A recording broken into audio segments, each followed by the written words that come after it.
You're listening to the When Life Hands You Lemons podcast. But in an entry-level film production, it's one strike and you're out. You're fired. I'm not calling you back. If your goal today is to make a basket, we're going to make that basket. The minute you create something, as soon as it's made tangible, you have a copyright in it. How do I get our guys to sound that big, that full when they do the harmonies? And I'm your host, Lennon Seahawk. Let's get to the show. My name's Bob Cowan. I'm a graduate of Full Sail Recording Arts Program, 1994, December specifically. I am currently a front of house engineer and predominantly a monitor engineer. I work for the band Metallica. I mix monitors for them. And it's been an interesting journey from December of 94 to the present. I originally was going to be a drum tech straight out of high school. And I'm one of the really fortunate people in this world who has managed to survive cancer. And this year it'll be 30 years for me in September that I'm cancer-free. 2019, September 23. Congratulations. Thank you. Yeah, I'm sure I speak for everybody that's listening as well. Yeah, thank you very much. It's to all the survivors and to anyone out there that has been touched by that disease, all I can say is I'm one of the people that are very lucky that survived, so there's always hope, and those people are always in my thoughts. So my career took an interesting turn after I was diagnosed with cancer. It was not even started yet. I hadn't made it to my first day at work on my career yet. I had just gotten the job, and I basically had to back out of it because I was diagnosed after I got the job, before I was going to leave for Europe on my first ever tour at age 19. And I had currently been working in a grocery store. It was a union grocery store. I had great medical benefits there. So I went back to that grocery store and took a medical leave. And luckily they were cool with that and supported me. And that helped me, not have hundreds of thousands of dollars in debt of medical bills, which was just one of those things that when you get diagnosed with cancer, it's pretty low on the list of concerns, but it's still a big concern. And then after, you kind of get to a point in your life where you're not dealing with, when you're cancer-free, I guess at that point, you look back and go, wow, that could have made a huge impact on my financial future. But I quite honestly was just happy to have a future. So, and I was very thankful that I had great insurance. So after the clean bill of health, I had nice short hair. And my sister, who works in the financial world, had offered me a job making $500 a week now. 25 years ago or whatever, that was almost 30 years ago. I keep saying the wrong numbers. 30 years ago, that was a lot of money, plus commission.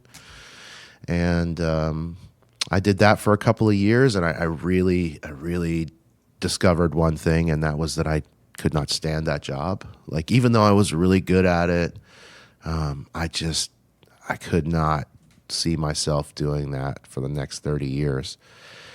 So that's when I met a gentleman named Kirk Squires, an admissions rep at Full Sail, and he changed my life. He made all the paths open up and seemed to strip all the barricades and obstacles that were standing between me and going to get an education at Full Sail. And man, he really changed my life. Can't say enough about that guy. And he really got the ball rolling for me. I came to Full Sail knowing exactly what I wanted to do as an audio engineer and go on tour. And I just attacked that dream. Wouldn't have considered myself a good student at that point. I would have considered myself an extremely lousy student with no study habits and not much interest in school in general. That was kind of my vibe in high school. Probably, there's the people that are always going to excel in school and have that natural ability. I definitely was not one of them. If there was something that interested me, that was where my drive lied. And then suddenly knowledge was power and education was important. But it took a little growing up, and I was glad that I came to Full Sail at a little bit older age, and I had went through cancer at that point. I was already a cancer survivor. So that whole experience kind of excelled my maturity, I guess is a great way to say it. I definitely caught up quickly. It opened my eyes and made me have more gratitude in the world and things like that. So I was much more serious about approaching school, and I had really amazing, for me, they were great grades. I'd never had all A's before, ever. And some of the stuff I had to work really hard to get those A's, because I'm not one of those students, like I mentioned previously, that that stuff doesn't come. I had to study. It doesn't come natural to me. Some of the things I discovered in the labs, that my labs were the things that came natural to me.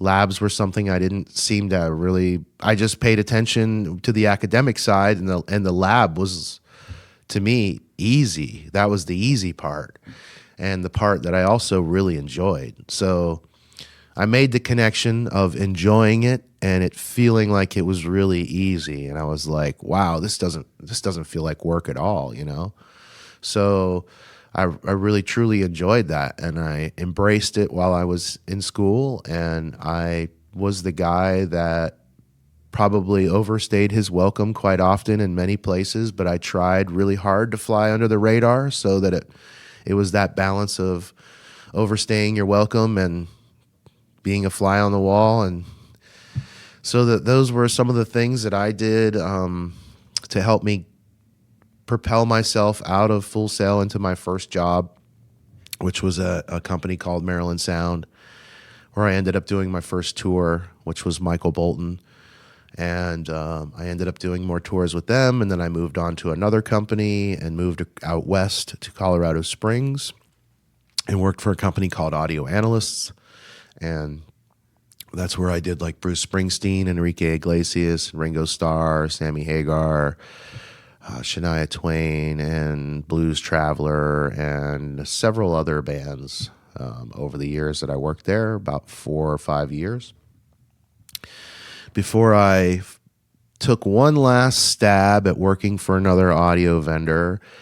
And I moved to Nashville from Colorado Springs to join, at the time, it wasn't all Clare Brothers. It was still MD Systems Clare Brothers, which is a John McBride company. And if you've ever heard of Martina McBride, that's John's wife. And also he produces and mixes her live and records her and pretty much does everything. So he took me in, and I had some of my clients that we were renting gear from, and I was trying to give a go at the Nashville thing, and I just couldn't take the humidity. I just didn't want to live there, really. So I ended up, oddly enough, moving to Chicago. After being in Nashville for about 8 months, I went to Chicago to another Clare office, and I didn't like Chicago either. So after about 8 months in Chicago, I ended up moving to Seattle. And I lived in Seattle until my wife got pregnant with my youngest daughter, who is going to be 15 this year. And as soon as she was pregnant, we moved 300 miles east to Idaho, in Moscow, Idaho. And that brings me to currently where I am now, living in Idaho. And after that last move from Chicago, I went completely independent and I haven't worked for a vendor since then. I've only worked directly for the bands that I've worked for, and kind of never really looked back. And I guess I was looking for something in the wrong places, and it just took me a minute to figure it out. And when I figured it out, it was really obvious that I really enjoyed working for the bands and being in control of my own destiny, so to speak. Sometimes when you work for a vendor, and I'm not saying this is a bad thing, this is a good thing for people, but for me, this is not what I wanted. Sometimes when you work for a vendor, you go out on tour with a band that you really want to go out on tour with, and then you're out there, and then when that tour's over, you come back, and the next thing you're going to do for your company is maybe not the tour you want to do, or the car show, or something that you just don't really want to do. So I was fortunate enough to be in a position that I didn't have to do some stuff that I didn't want to do, and I was able to continue moving forward. So that kind of brings me to where I am. There was a lot of independent bands between that and where I am now with Metallica, but we can just imagine that there were about 50, well, I guess it was about, what year was that? It was about 4 years before, somewhere in there, about 4 years before I ended up working directly for Metallica. Okay, so that's like a little bit of an introduction of who Bob is. So going back a little bit, you had talked about like right out of school you wanted to be like a drum tech, right out of high school.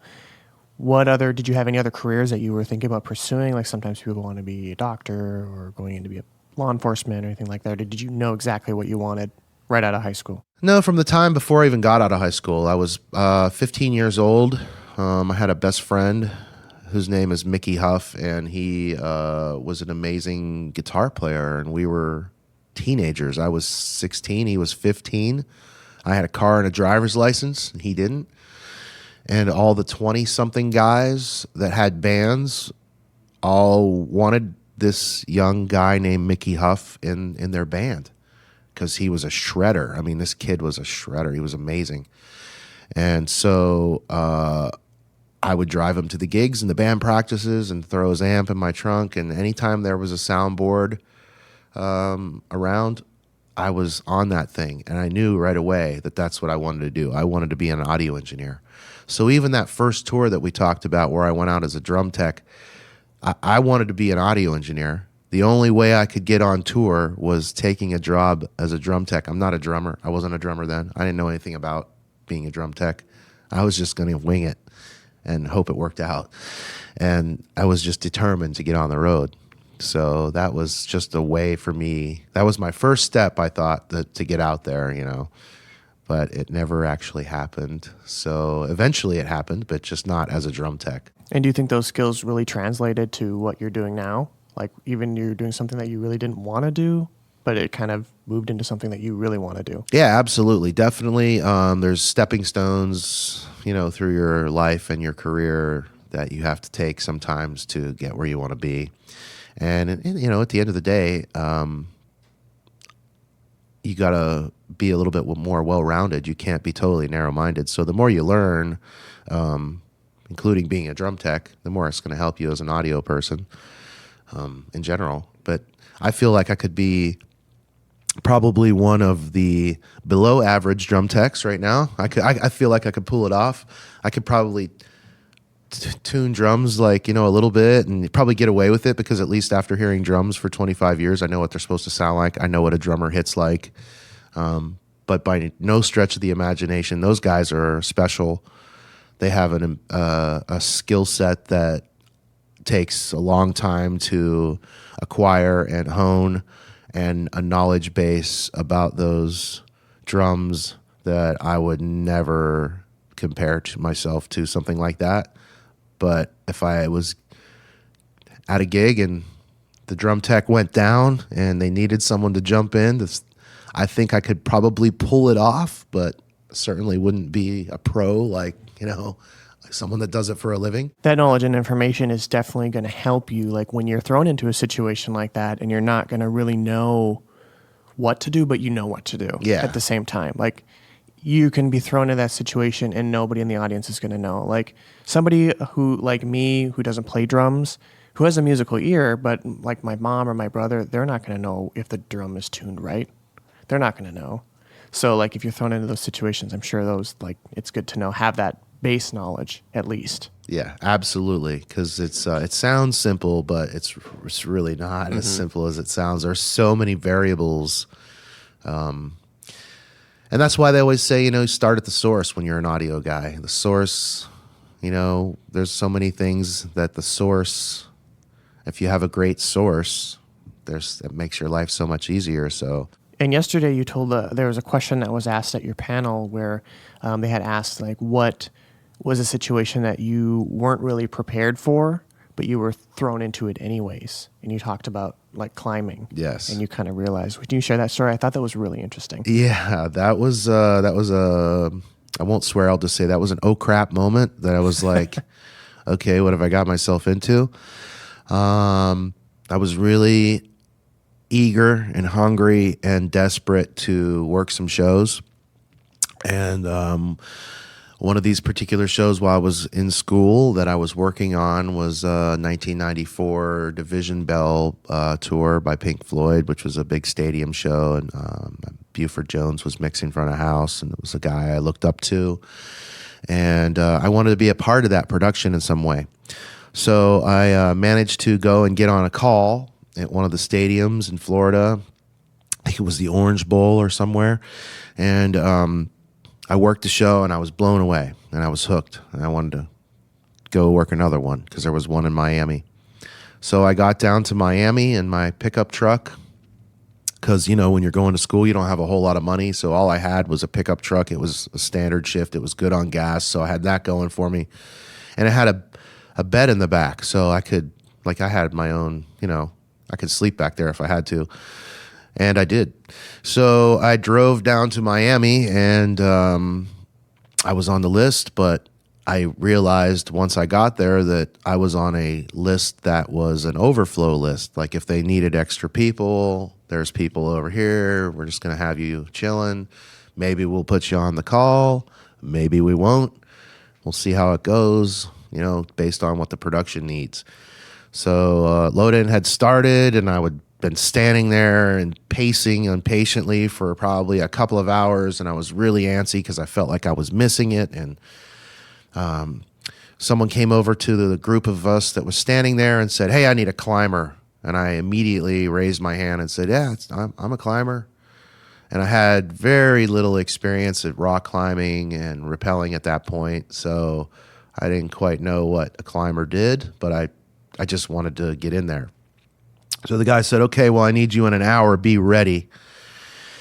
And I said, "Okay." And the guy next to me turned to me and says, "Hey, man, do you got a harness?" And I was like, "You need a harness?" He's like, "Yeah, bro, you're going to be a climber. Of course you need a harness." And I was like, "Oh, crap," So I was like, I think I had $40 in my pocket. And this was before smartphones and the internet. And, you didn't just Google where's the local climbing store, right? So I had to find and it's Florida, so there's, I don't know, there's climbing stores, but there's not a lot of stuff to climb around here. No, not really. So I was really concerned, but as luck and fate would have it, there happened to be a sporting goods store that had a harness that fit me that was $30, and I couldn't believe it. So I made it back, and I was trying to put this harness on, and as I'm trying to put it on, the guy goes, "All right, where are you at, Cowan? It's time." And off we went, and next thing I knew, I was at the top of a 60-foot scaff truss, and I was helping build the rest of this bay that this crane was lifting this piece over to that I had to help unhook, and I had no idea which way the pin went on the shackle or how to tie a bowline knot, or I didn't know any of that stuff. And I think the guys figured that out pretty quickly.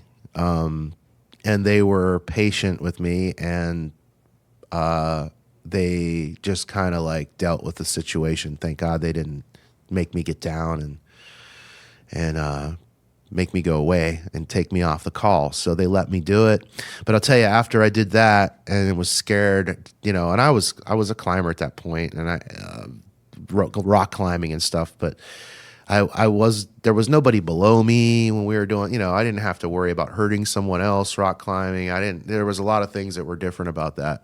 So it really kind of, I was like, oh man, what did I get myself into here? But I didn't quit. I didn't give up. And I stuck it out, and I worked through the fear of it, and that kept me on the gig. And so that was one of those things that I did that I was definitely not prepared for, and I was just lucky that people were cool. And because I'm, like I said, if I'm at work and someone says they know audio and I take them within a couple of, probably not even minutes, probably the first 30 seconds, I can pretty much tell if the person has done it before or not. And I'm pretty sure that it was very obvious that I had never done it. Mm-hmm.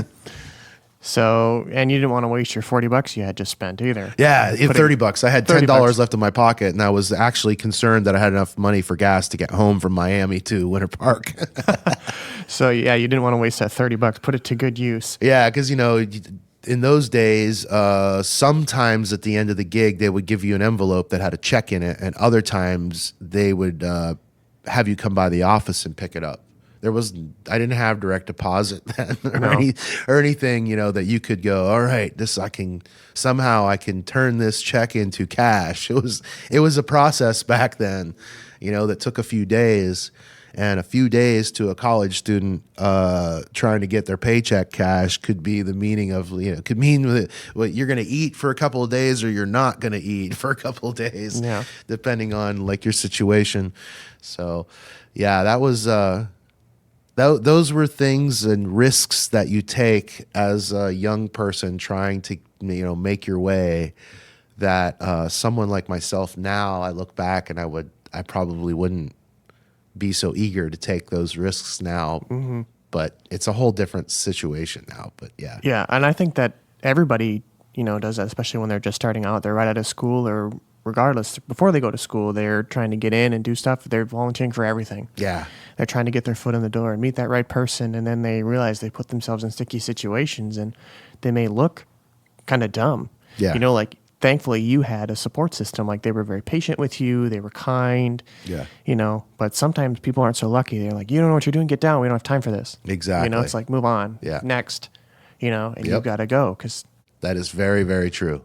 So after that, you learned very quickly that you wanted to take jobs on the ground. Yes, absolutely. That was the next 9 shows that I did with that band, Pink Floyd. I did 11 of them total. The next 9, I made it a point to know the difference between the overflow list and the jobs on the ground.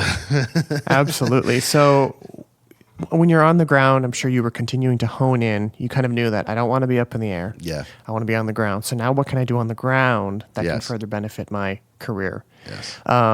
So what is the importance of kind of honing in on your craft? Like, you knew kind of what you wanted subconsciously, and now you had opportunities to really kind of pursue those. What is the importance of somebody that is kind of being thrown in and they're like, I really want to be front of house, or I want to be a monitor engineer, or I want to be the drum tech?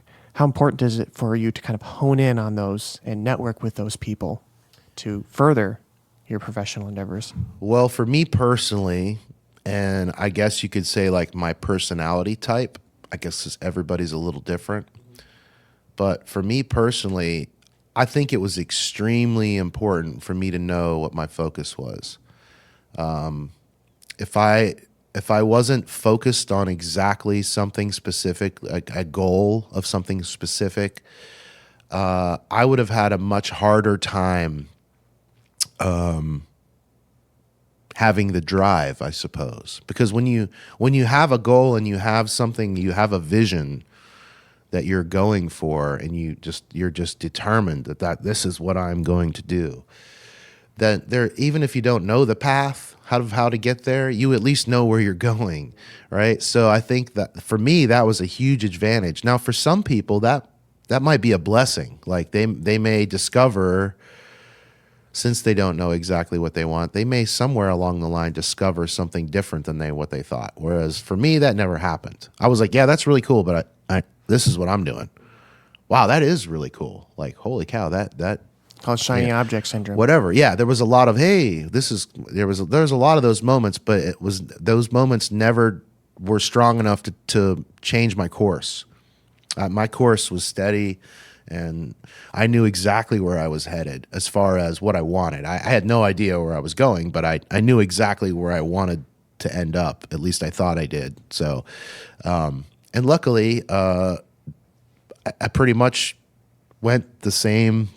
I went exactly the way I wanted to, and it kind of all worked out for me. But some of it's luck, some of it is determination, some of it is, right place, right time. But, it definitely, you can't be in the right place in the right time if you're not one of those people that are places all the time. The right place and the right time is not on your couch or, or waiting for the phone to ring. That's just not the, It's got to be proactive. Yeah, you have to be totally proactive. Exactly. Great choice of words. Nothing's going to come to you, and some people learn that the hard way. Yeah. You've got to, if you want something to happen, you got to get out there and do it. Yeah. Even if something does fall in your lap, you still got to make it happen, right? It's just not going to, make itself happen. But So did you have some points in your life where maybe something did kind of throw you off course a little bit? Like I know you at the beginning of your career with your medical and your cancer, that was probably a deviant. Totally. And then I'm sure you had other things in the next 30 years that kind of came up. And how did you attended to them and made sure that they were dealt with, but also kind of came back and were focused 100%? yeah, I never actually really lost sight of what I was doing or where I was going, but there were some distractions for sure along the way. The first one was that insurance job that I had that I was really good at that I didn't like. But I made the discovery of Full Sail while I was working there. So I was still trying to figure out how I was going to get on the road the whole time I was at that job. So even then, while I was distracted doing something else, that was for like a monetary thing. Everybody needs money. And that was something that I was like, I just gotta at least try this, even though I already know this ain't going to be what I'm going to, maybe I can save up some money and do whatever. And that's pretty much what I did with it. I managed to save a little bit of money to move down to Florida and get a start to come to Full Sail. And then along the way, there were some challenges, maybe not total distractions, along the way, because I always went from one audio company to another or from one job to another. But, there were those moments in time where one of them was right before graduation, actually. I was trying really hard to get a job doing audio, and I wasn't getting a job before I graduated. And I was like, I'm going to have a job before I graduate. I'm not going to be one of the people that waits till I graduate and then try to look for a job. So I was in the placement department like 2 weeks after I started school at Full Sail. And back then they called it the place department. They didn't call it career development. And it was like the size of this room, maybe a little bigger. There were probably 4 people or 5 people in there with Tammy. And I ended up pursuing a job in lighting at a company called Verilight, and they were going to hire me, and they hadn't given me the hire date yet, but I had went through a bunch of medical exams and all the interview processing, and the next thing was the hire date, and I was going to move out to Dallas. And thank goodness right before that happened, I got the call from Maryland Sound, which was a guy who used to work for Pink Floyd, who had come off the road and was now managing the shop, and saw my resume and saw the Pink Floyd and was like, cool, you worked on those Pink Floyd shows. Right on, so did I. And I was like, nice. And that's where we struck up our conversation. And my resume went to the top of the pile, and my name went to the top of the list. And I got hired, I think, I didn't even have an interview. The guy just was like, why don't you just come on down and we'll put you to work. And I was like, okay, great. I could be there Monday. Actually, I take that back. That conversation, it was the day after New Year's, because I graduated right before Christmas. And he's like, how soon can you start? And I was like, I can start right away. I can start Monday or something. I said something like that to him. And he goes, how about How about you come up January 2nd? Can be here January 2nd. And I was like, I can do that. So, and then that's how I stayed on course. But, that could have been altered if I would have taken that job as a lighting person. I was terrified. I didn't know anything about lighting. I'm colorblind. I would have been horrible. Mm-hmm. Yeah. So, wow, and those little things kind of come up and like you don't realize how big of an impact it can make on your career. Yeah. You take a little job like that and all of a sudden you're doing something in the company that you don't want to do. And, 1, 2, 3 years later, you realize like, wait a minute, what am I doing? I don't like this. I want to do that. Yeah. I want to do what he's doing. And now you got to kind of start over again. But you kind of kept that sight and you kept going and found out that I want to do this. Yeah. And kept going at it. Kirk Squires was my admissions rep. He's the one that intervened there and made it all happen for me. And it was history after that. Yeah, absolutely. Yeah. So you talked earlier when you were going to school, you didn't really have an interest in school. School wasn't your thing. And I think that's for a lot of people. That's why a lot of people attend Full Sail or even going to any other music or trade school. They don't have a passion for learning chemistry or human anatomy. They just want to cut right to the chase and start learning what they want to learn. So did any of those skills that you weren't interested in, did the mindset kind of translate into your career? Like, I'm sure you do things and have done things in your past and on gigs or whatever where you don't want to do those. I have no interest in doing that, but you have to do it anyways. Oh, yeah. So how did that kind of translate and how did you kind of overcome that? Yeah, there was a few, it still happens today. Right, even on Metallica, there's stuff that I don't want to do that I have to do that doesn't relate to mixing the band. There are days when it rains and everything's muddy, and or days when it's freezing cold or so hot you can't. For me, I'm very fair skinned, so like for every hour and a half I got to go put sunscreen on or I'll be like burnt to a crisp. So there's all those elements and all that stuff you have to deal with, and those type of things like the potential changers of your destiny. When you have that focus and you realize, okay, this is just one of those tasks or one of these things that I have to do to complete my journey. This is part of it. Just like in high school, I felt the disconnect.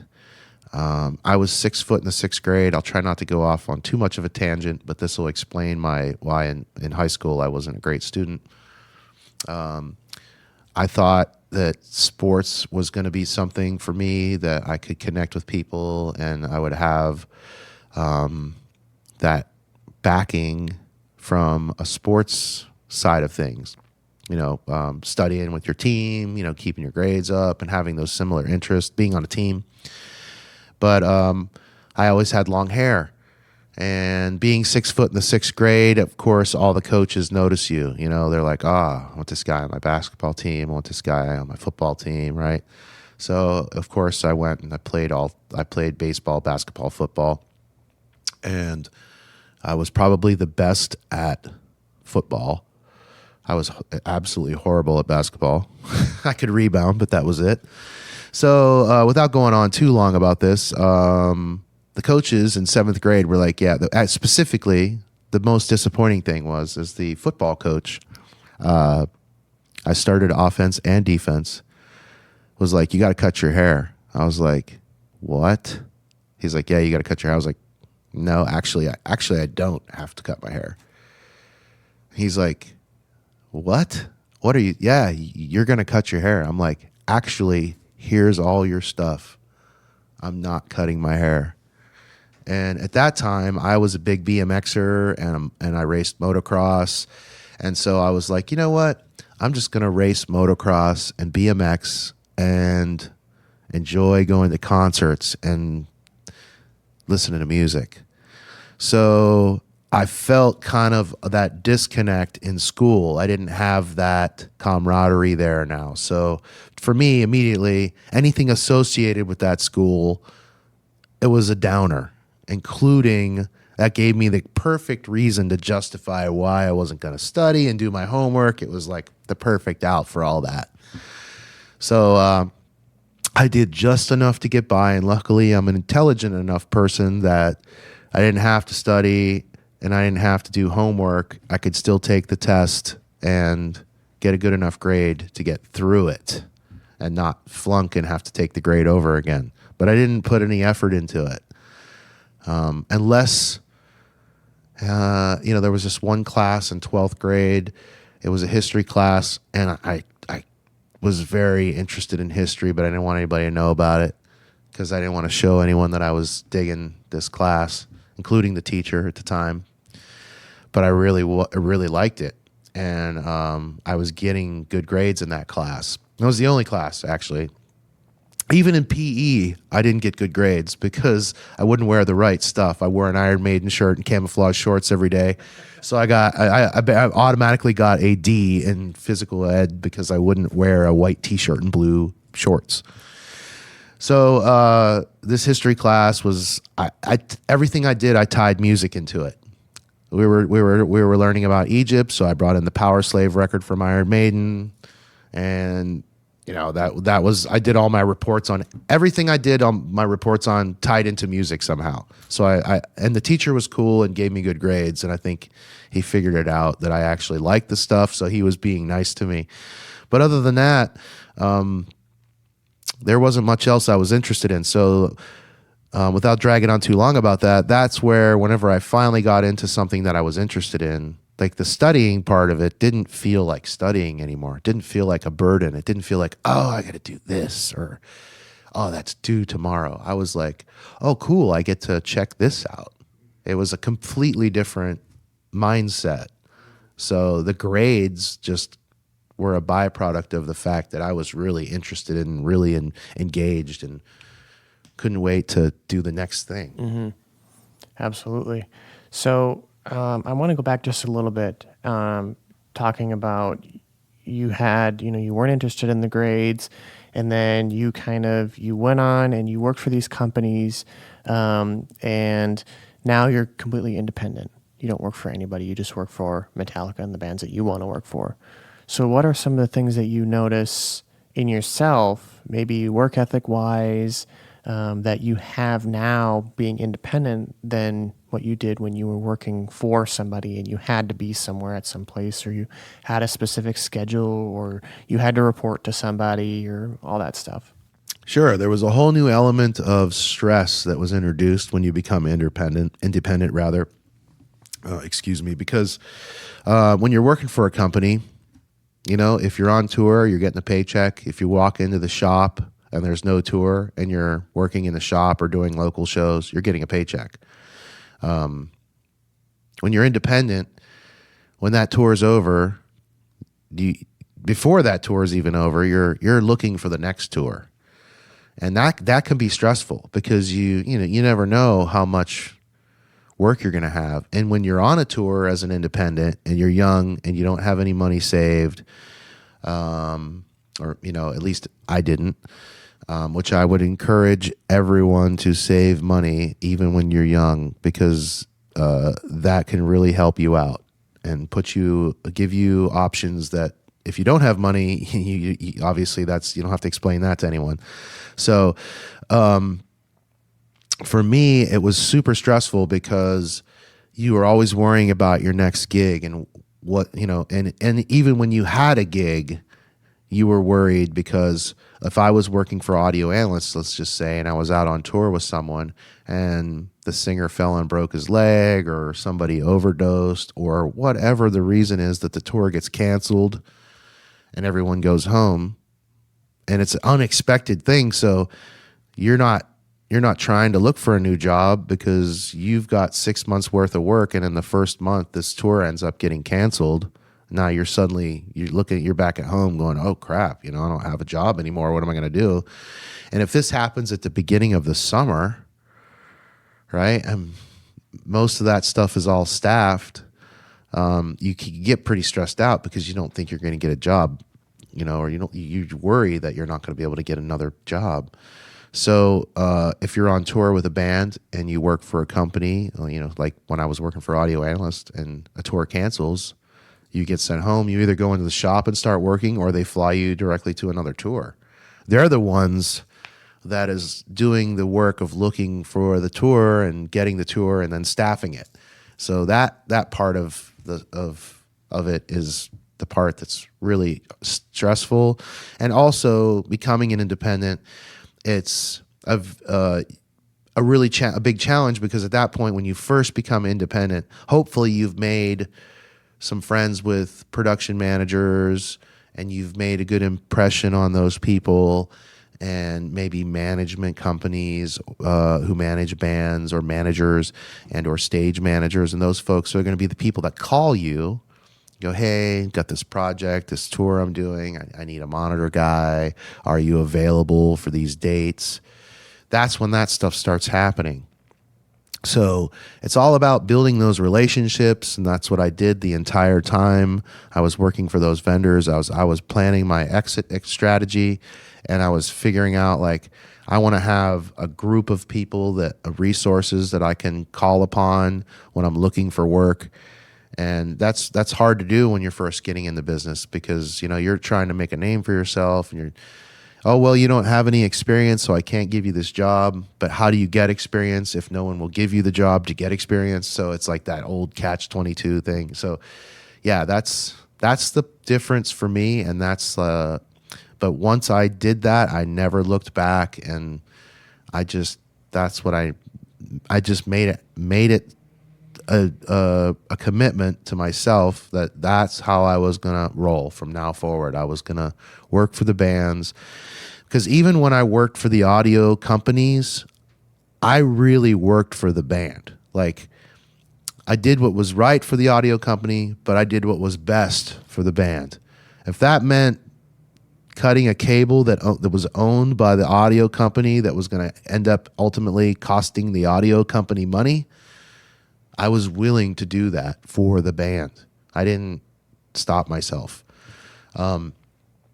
And that ultimately is what kept me working for the bands, because all the bands and managers and production managers out there, they know the difference. They can see the difference when someone is genuinely concerned with what's best for the artist and what's best for their band, as opposed to, well, I'm a company guy and this is what's best for my company. Well, those wedges are getting wet because they're getting rained on. So I'm going to go out there and I'm going to cover them up. That's not what's best for the artist. That's what's best for those wedges and the company that owns them. But what's best for the artist is let them get rained on. If they stop working, throw another one out there. If it stops working, throw another one out there. Oh, too bad. What's best for the person up there performing? That was what I did. Those were my concerns. And quite honestly, there's not a company, I don't believe, that's going to go, hey, don't put those wedges out there. But, when you're a company guy, your interests lie in different places. So you're not saying that the company would say, don't get those wedges wet, but it's just a byproduct of what you're doing. And when you work for the company, you're trying to do what's best for them all the time, because that's what you do. And I was always interested in working for the bands and doing what was best for them. But, and the audio company will tell you our goal is to do what's best for the artist as well. But it's just there's just those little minute differences. Not everybody's always on the same page. Yeah, exactly. So then there's like, who told you that? And yes. Now it's costing us thousands of dollars. But, at the end of the day, well, would you rather have this band pay us to supply all the audio gear? Or would you rather us lose, a couple $1,000s in speakers? Yeah. When in the grand scheme of things, they're spending lots of money. It's the cost of doing business. Right. So, you give and take. It's just, you're going to have to do it. That's why they have insurance. Exactly. Good insurance policies. So I want to talk about Metallica being, is it the first band in the world or the United States to tour on all 7 continents, even Antarctica? So they made the Guinness Book World of Records. You can check it out. It's been, 5 years, 6 years since they've done it? I could look and cheat, but I want to say it was 2013. Yeah, that's because I looked it up a little bit last night, and I saw a couple articles dated, like on Rolling Stone back in 2013. Yes, 2013. So it would have been like December of 2013. Okay. And how long did all of that take? Was it over the last, 20 years, 30 years? No, so the record that was in the Guinness Book of World Records is a band that has played on all 7 continents in the same year. And then that's what we did. So in 2000, what did I say it was, 13? 2013, we played all 7 continents within that from January to December at some point, one way or another. And some of those continents, I'm sure we played multiple times. But yeah, the Antarctica, that was really special. That was definitely a special... What made it so special? Well, it's the only band that's ever been to Antarctica to do a show, which is really special. I had never been to Antarctica before. That was the first time I was going to get hey, I've been to all 7 continents. I even saved a pair of shoes I had that I was on. All those shoes have set foot on all 7 continents. Wow, that's so cool. And Yeah. not many people take a vacation to Antarctica. No, it was not really a vacation, but it kind of felt like one, I guess. Right. But yeah, because it was so, I guess, like exotic and so like far off the beaten path that, right. And sailing through the Drake's Passage was like, there are people that sailed their whole lives and have never sailed through the Drake's Passage. So that was a big deal. And it was also a big deal because it was special because that year, if you go and look in the news, you'll see that there was a ship that got stuck in the ice right about where we were, which was the Carlini Research Station. It's an Argentinian research station. And it was on the news. It was on like CNN, and it was like little blurbs. And then it started to become these bigger and bigger and bigger stories because it was like, oh, there's a ship. It's trapped down in Antarctica, and they're going to be stuck there for Christmas. All right, and so then Christmas came and went, and hey, they're still down there. It's New Year's, and like people were like, wow, they're still there. It's after New Year's. It's been a few weeks. And they're like, okay, we're going to send out this rescue ice-breaking ship. And then on the news, it was like, okay, now this ship is stuck, and so is the rescue ship. They're both stuck. Uh-oh. And the thing that ties that into our story is we followed that storm in, and I don't know how it works down there, but it swirls or whatever down there. So I guess somehow we managed to follow the storm, and the storm stayed away from us while we were down there for like 3 days, and then it followed us back out. Like we made it out behind it, and it was following. We were in it, but just behind it the whole way. And that was the storm that got those boats trapped in. So we literally got out of there like 48 hours before all that craziness ensued. Wow. And the part of that storm on the way in and on the way out doesn't sound that dramatic the way I'm telling you, but I had asked the ship crew, I was like, so how many times you guys done this journey? And like they're like, oh, 200-300 times, like quite a lot. And I was like, okay, so like how's this trip, compared to the other ones regarding the type of weather we're having and the conditions of the sea? And he's like, top 3 worst. And I was like, whoa, because I thought, wow, this is pretty bad. But I didn't realize that it actually was really bad. Yeah. Because I'd never sailed in anything like that. I've been on cruise ships before, and I've never had any issues with seasickness or anything. And there were 30-foot swells, which means when you crest the top of that 30-foot wave, it's 60 feet down. So, yeah, it was like Deadliest Catch. Like, it was really, really crazy. That's what I'm showing. Wow. I'm showing a picture of him right now, like of the front of the boat splashing down into the ocean. And then let me show you what the boat looks like real quick, so you can just wish your viewers could see this, but you can see at least like how big the boat is, right? Wow. And to see that other picture, it tells you like, wow, those were some rough seas. Yeah. So the floor, when I would walk, make an effort to walk. I was going to say. There not were much railings walking. on both sides of the hallway, and this is kind of funny but gross at the same time. But in these handrails, about every 2 or 3 feet, there was a I don't know. I'll just say it. There was a barf bag every 2 or 3 feet. that you walked down the hallway everywhere you went. Because the first day I was like, I don't need a patch. And they give you what they call a patch that you put on your ear back here behind your ear. And it's for seasickness and it's pretty strong. And when they put it on, you can taste the metal in your mouth. It's really bizarre. It doesn't sound healthy. It doesn't feel healthy. But I was like, nah, I don't need that. I'll be fine. Within 36 hours, I was begging to have that patch. I was like, give me the patch. So I got it, and it definitely helped, man. But I'll tell you, I would be walking down that hallway that I was describing, and the floor would move under your feet like 18 inches up or down, or side to side, or there was no front. It wasn't just always front and back. It was a continuous whatever. Right? And how long did that last? The entire boat ride, which was like 38 hours or something crazy like that. It was like a whole way there and the whole way back. Okay. And you didn't sleep at all, I'm sure. I slept a little bit. Actually, weirdly enough, I felt the best. I felt the least seasick when I was laying down. Oh, wow. Yeah. So I proceeded to watch like all of the Die Hard movies, like 1, 2, 3. I felt bad for my roommate at the time because I was like, you want me to wear headphones? He's like, no, man, don't worry about it. So I'm watching all these like shoot 'em up explosion movies, like all these car chase movies, all these high action movies, and my poor roommate sat there and listened to it the whole time. But it was great because I was just like, he's like, yeah, whatever, I don't care, But I that was how I kind of got through some of that. But like, the guys on the crew, we'd go into to eat in the cafeteria, and literally like everything on the table was like just like something you'd see in the movies, right? Like the Titanic, sliding off the tables.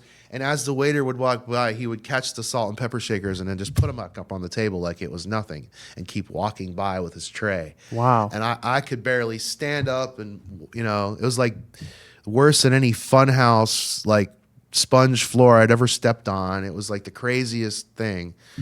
And these guys just blew my mind because it was like second nature to them, watching them walk around. And even for them, they were like, yeah, this is terrible. And I can't do what I usually do, but it looked like they were doing everything normally. It didn't look like they were struggling at all, but apparently they were. But I couldn't see it, because it was crazy. And the other really interesting, special thing about that show was not just the fact that there were 200 contest winners from Central and South America that sailed on the boat with us to get there, which was very unusual. It was Have you ever heard of a silent disco? You're young enough. You know what a silent disco is. Yep. So it was like a Metallica silent disco live. So in Antarctica, for us to put up a PA, they didn't want us to do that. There's a noise ordinance there because it's not necessarily because people don't want to hear noise, but it was about protecting the environment and the wildlife that's around there and not disturbing it. So everyone in the audience, 250 people with all the research station scientists that were there, all wore headphones, wireless headphones. So there was no PA, and the band all wore in-ear monitors. And, if you took your headphones off, all you heard was Lars's drum kit. The band wore, for the very first time on that trip, which is a whole other story. I'll just tell you that they downsized from all their big 4x12 cabinets and heads and went to rack-mounted, a two-space rack-mounted Fractal amp modeler. And that was how we started using Fractal, which is amazing, by the way, because we had a limited amount of space for gear. And we couldn't take all the big, ginormous stadium arena stuff that we were always using. And the other thing that was kind of interesting about that is they put all this gear in a freezer and made it operate in a walk-in freezer. And they were all concerned that, whether or not the gear would work in these conditions. And it all worked flawlessly. So it was pretty awesome. Yeah. I say pull that off and everything went, I would assume, somewhat smoothly. Totally. No, without a hitch. It was incredible. Yeah. Wow. that's definitely something. So where in Antarctica did you perform? Did you just go like right on? It was the Carlini Research Station, which is an Argentinian research station. Yeah. Okay. So if you were to Google that or look it up on your Apple Maps, you could see it. Okay. So how did you get from, did you have to fly to a certain point and then take the boat? No, we took the boat, and when we got to the Carlini, there's no dock or anything like when you're on a cruise ship that you pull up to and they drop the gangway and you walk off. So basically, they dropped anchor. Probably, I don't know how far offshore. If I had to guess, I would say like 300 yards or something like that. Okay. And they had, I'm going to call them the wrong thing, Zodiac. They had Zodiac boats. Basically, they're little rubber boats with a metal floor in it, and they craned everything from the hull of the ship up over and down over the water into a Zodiac boat. And the Zodiac boat is about the size of this table, which for people that don't know how big that is, I would say it was probably like 6 feet, maybe 7 feet long by about 3 feet wide. And so every single road case went into a Zodiac boat, and then that boat drove it ashore, and we pulled it off that boat on the shore and put it into a small, I wouldn't call it a truck, but like a UTV kind of a thing. Mm-hmm. That had it's like a work style UTV that had a bed in the back of it, like a pickup bed, and we'd load each case into that, probably one or two at a time. And this process took all day. It took them all day to build the little dome that we played under, because when we showed up, it was just a cement pad. It was a helicopter pad, and they built a dome on it. I think the diameter of the dome was 60 feet across, and so the top of it was, I don't know, 30 feet tall, maybe 20 feet. I can't remember, but yeah. So all of that gear came on the ship and went into those Zodiac boats and was floated ashore and then driven to that helicopter pad, which from where the boat hit the shore to the helicopter pad was probably another 300-400 yards. And it was quite the unloading and loading process. And of course, you can imagine the gear in the ship had to be completely strapped down. Like when you send gear across the pond, when you don't air freight it and you put it in a sea container, there's very specific ways that you load control that gear so that it doesn't smash around and get destroyed. And the same is true inside the hull of this boat, because as I showed you that picture, the boat's going smashing all over the place. So you want the gear, you don't want the gear to be like banging and slamming the whole way there. That's like, by the time you get there, you'd end up with pieces of stuff all over the place. So yeah, so that's what made it really special, with all those really bizarre elements it took to make that happen. Oh, and I'm really long-winded, so sorry if I'm. No, that was so cool. I mean, I could sit and talk to you all day about that, because that sounds like such a cool thing. I have two more questions, and then I'll let you go. Yeah, no rush. So what was your of traveling to the 7 continents? Which one was your favorite, or what was your favorite part of doing all of that? Honestly, my favorite continent is North America, and that's only because after 25 years of traveling, I like being home. But I would have to say Antarctica was probably the most special, unique. I don't know that it'd be my favorite. Yeah. Only favorite because it was special and unique. Yeah. Place to go. And the other continents I had been to, especially Europe and South America. And for that matter, Asia. I've been there many, many, many times. The only one, Africa, I've been there twice. So I haven't been to Africa a whole bunch. And that was it. It was really interesting. So yeah, I'm gonna go with North America. Okay. Yeah, I'm sure you could tell a whole bunch of stories on all kinds of them. But kind of wrapping things up and bringing it kind of back to the original. We all have to start somewhere. Everybody's got to start and kind of get their foot in the door, whether it be start that first connection, that first job, that first class in school. What are some things that you would give to somebody who is just starting, whether they're just out of school or they're not going to go to school, they're just going to go right to work? What are some pieces of advice that you would give them? Well, this Bob Cowan didn't do certain things that I should have done when I was young. And that's some of the advice that I would like to give. Absolutely. One of those things would be definitely save your money. I mean, I'm sure people have, all through your young life, as you're getting older, and if you have a good family or good parents, they're going to be harping on you to do this. And, they're absolutely right. If it takes someone like me who's doing what I'm doing to get someone to hear that, if your parents tell you and you don't hear it, but someone like myself tells you and suddenly you hear it, awesome. But I'm here to tell you, your parents are right. Save your money. Save your money. Absolutely. Because when you're young, this goes back to something Dana Round, one of the instructors here. Well, he's not an instructor anymore, but he was an instructor when I was here. But he's still here at Full Sail. Told me, he said, I know you want to get on tour. I know you want to do this. And you're going to do it. He said, but because of the nature of what you're doing, you're gonna be willing to do just about anything to get out there. Make sure that you have enough money saved that if you get somewhere, you can get yourself home. If you don't like it, if you're not treated right, most importantly, if you're not treated right, I think, then you're going to want to get out of that place and go somewhere else, maybe, if it's a really bad situation that you get yourself in. But if you don't have the money, you might be trapped, or you might be forced to, take a Greyhound bus or something. And if that's what you got to do, that's what you got to do. But I would say have enough money saved that you could fly yourself home from somewhere and continue to live for the next month while you find another job. And I can't say that enough about saving your money when you're young. Start early. Get not a 401k, I'm sorry. Get like get an IRA, a Roth IRA or something. Get anything. I don't care if it's a savings account at a bank. Just have some kind of something that you have as a backup.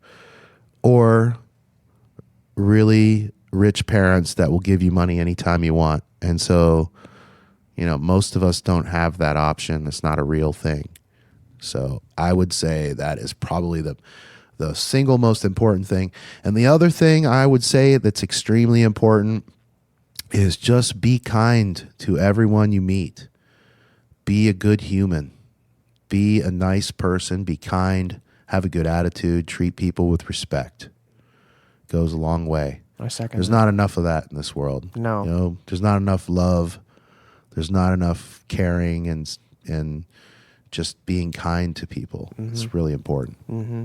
And it really is. And I see people doing more things like when you read the news and it's so negative, and then finally when I see something good, somebody donated money or they're helping this, or they're going to schools and they're giving back, and it just brightens my day because, it's nice to see that kind of that stuff happening in such a negative area. And just the simplest thing of being kind to someone for the anything, literally. Any reason. Like, buy the homeless man at the grocery store. Buy him something to drink. Or just like your interactions with people. Just simple things. Yeah, that's it. Just simple stuff like that. Excellent. Yeah, I think that's a good place to end. Is there any way that people can follow you? Do you have any social media, a website, anything like that? Where I'm old, so I have a Facebook page. I do have an Instagram account, but it's only because I have a 14-year-old daughter. So I guess I could give. That's not really. I mean, you aren't going to be seeing much if you follow my Instagram account, but my Facebook. I don't even know how I know. I'm so old. I don't even know how to look at what is it. My name, is that what it is? Oops. Yeah. That's my. Okay. It'd be Robert Cowan, okay. Cowan okay. on Facebook. And I can put that in the show notes as well, so people can click that and follow you and keep up with you. Absolutely, I would love that. That'd be great. Absolutely. So I just want to thank you for your time. We've been talking for about an hour and 5 minutes now. Great. I learned a lot. Thanks again for your time. Yeah, my pleasure. Thank you for asking me to do this. Absolutely, I'm honored. And so am I. Thank you. Thanks again for tuning into this week's episode of When Life Hands You Lemons. I had a great conversation with Mr. Bob Cowan. But before I say any more, I want to take a moment to congratulate Bob and all of the other cancer survivors, especially Bob, for his 30 years being cancer-free. So congratulations, Bob. I wish you and all of the other cancer survivors nothing but health and happiness for the rest of your lives. So Bob and I had a great conversation. I really enjoyed that story that he had told about Metallica and how they had traveled on all 7 continents and set a Guinness Book World Record. I think that is so cool. Like, no other band has ever done that. So for him to tell that story and share his experience for that was amazing. I could have talked to him all day about that. So I will put Bob's Facebook in the show notes below so you can connect with him if you have any additional questions. Lastly, I would encourage you to follow me and subscribe to my mailing list. It helps me notify you when new episodes are live. I would also encourage you to support me on Patreon, as it helps me grow the show and make it better for all of you and also potentially work with you.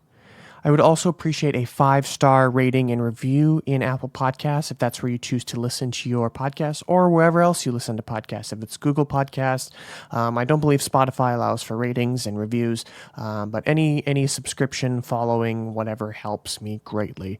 Lastly, there is a guest request form in the show notes below, so if you or somebody you know would be a good guest for the show, please fill it out or send it over to them. And fill it out, and I will reach out if you would be a good guest for the show.